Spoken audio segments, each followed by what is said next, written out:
জ্ঞাপন করে বলি আলহামদুলিল্লাহ।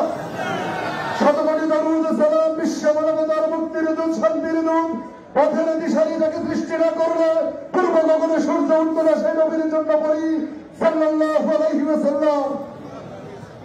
ছোট্ট একটা কবিতা।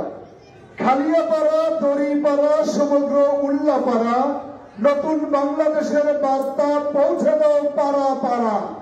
খান সাহেবের ডাকছে, তাকে দাও সবাই সারা, আবাল বৃদ্ধ ভাই বোন মা বোন যারা। ডাক্তার শফিকুল ইসলাম ডাকছে, সারা দাও সবাই সারা। বদরপুর, শ্যামপুর, যত নেতাই করুক ঘুর ঘুর, তাকিয়ে দেখো বিশ্বাসের নূর, তাকিয়ে দেখো খান সাহেবের চেহারায় আস্থার নূর, সম্মানের নূর, শ্রদ্ধার নূর। যতই বলো চারিদিকে কালো, চলবে আলো, লাগবে ভালো যদি ভোটটা দাও প্রিয় ভাই খানকে দাঁড়িপাল্লায়। ঠিক কিনা? ঠিক কিনা? পরিষ্কার বক্তব্য। জঙ্গি ধরো, জঙ্গি মারো, জঙ্গি ভরো জেলে, 2 দিন পরে খুঁজে দেখবি জঙ্গি তোর ছেলে।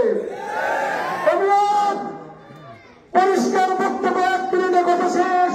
সেইখানে বক্তব্য দিচ্ছি, এই পর্দার পেছনে গাজার আসর হয়।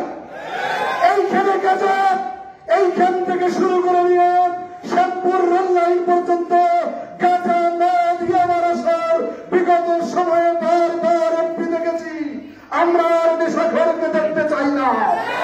আমরা পরিষ্কার বক্তব্য চাই।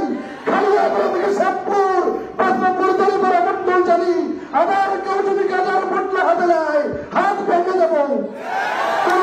কোন চাঁদাবাজ, টেন্ডারবাজি, দখলবাজকে আমরা জায়গা দেব না।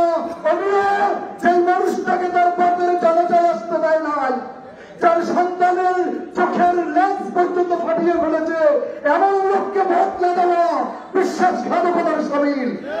আমরা পরিষ্কার কথা, 17 বছর আপনাকে সম্মান যতই করি না কেন, পছন্দের উকিল হয়ে তালিমের দুঃশাসনের সময় আপনি ছিলেন না।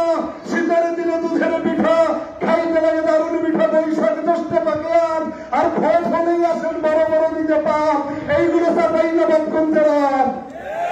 শেষ কথা, খালিয়াপাড়া থেকে নয়, গোটা উল্লাপাড়া থেকে সর্বোচ্চ ভোটে খান ভাই জিতবেই ইনশাআল্লাহ।